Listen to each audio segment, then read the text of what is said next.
കൊല്ലത്ത് 3 പേർക്ക് വെട്ടേറ്റു. കൊല്ലം ശക്തികുളങ്ങരയിൽ കുടുംബ വഴക്കിനെ തുടർന്നാണ് 3 പേർക്ക് വെട്ടേറ്റത്. ശക്തികുളങ്ങര സ്വദേശിനി 65-കാരി രമണി, സഹോദരി 52-കാരി സുഹാസിനിയുടെ മകൻ സൂരജ് എന്നിവർക്കാണ് വെട്ടേറ്റത്. തലയ്ക്ക് പരുക്കേറ്റ രമണിയെ തിരുവനന്തപുരം മെഡിക്കൽ കോളേജ് ആശുപത്രിയിലേക്ക് മാറ്റി. രമണിയുടെ ഭർത്താവ് 74-കാരൻ അപ്പുക്കുട്ടൻ പോലീസ് കസ്റ്റഡിയിലാണ്. വിവരങ്ങളുമായി എം മനോജ് ഒപ്പം ചേരുന്നു.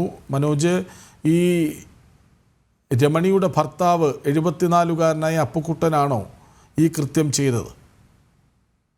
കൃഷ്ണരാജ്, രാവിലെ 8:00 കൂടിയായിരുന്നു ഈ ഒരു സംഭവം ഉണ്ടാകുന്നത്. ശക്തികുളങ്ങരയിൽ ഈ കുടുംബ വഴക്കിനെ തുടർന്നാണ് 3 പേർക്ക് വെട്ടേറ്റത്. ഇതിൽ തന്നെ നേരത്തെ സൂചിപ്പിച്ചതുപോലെ അപ്പുക്കുട്ടൻ തന്നെയാണ് ഈ കൃത്യം ചെയ്തിട്ടുള്ളതെന്ന് പോലീസ് വിവരിച്ചിട്ടുണ്ട്. അപ്പുക്കുട്ടനെ പോലീസ് കസ്റ്റഡിയിൽ എടുത്തിട്ടുണ്ട്.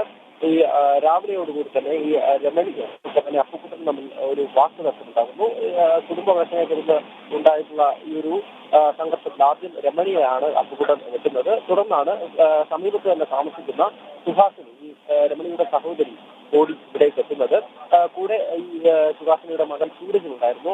അവർ ഓടിയെത്തി ഇതിൽ ഇടപെട്ടപ്പോഴാണ് ഇവർക്ക് നേരെ ഒരു ആക്രമണം ഉണ്ടായിട്ടുള്ളത്. എന്തായാലും തലയ്ക്ക് പരിക്കേറ്റ രമണിയെയാണ് തിരുവനന്തപുരം മെഡിക്കൽ കോളേജ് ആശുപത്രിയിൽ പ്രവേശിപ്പിച്ചിട്ടുള്ളത്. തുടർന്ന് തന്നെ പോലീസ് എത്തി അപ്പുക്കുട്ടനെ കസ്റ്റഡിയിൽ എടുക്കുകയായിരുന്നു. ഈ രാവിലെ തന്നെ ഇത്തരത്തിലൊരു തർക്കം വീട്ടിലുണ്ടായ സമയത്ത് അതിൽ ഇടപെടാൻ വന്നവരാണ് ഈ സഹോദരിയായ സുഹാസിനിയും മകൻ സൂരജും. ഇവരെ പിടിച്ചു മാറ്റുവാൻ വേണ്ടി വന്നതാണ്. അപ്പോഴാണ് ഇത്തരത്തിലൊരു ആക്രമണം ഉണ്ടായിട്ടുള്ളത്. എന്തായാലും പോലീസ് തുടർ നടപടികൾ സ്വീകരിച്ചു വരികയാണ്. ശരി, വിവരങ്ങൾ നൽകുകയായിരുന്നു. കൊല്ലം ശക്തികുളങ്ങരയിൽ 3 പേർക്ക് വെട്ടേറ്റു. എം മനോജാണ് വിവരങ്ങൾ നൽകിയത്.